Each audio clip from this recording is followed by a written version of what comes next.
In today's video, we're gonna check out the process to clear history on Reddit. Tap open the application of Reddit.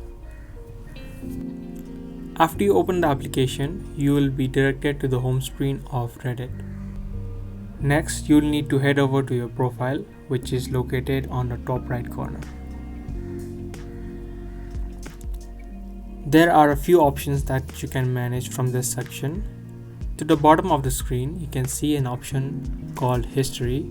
Tap on it. This is a section where you can see all your recent history and the activities that you performed.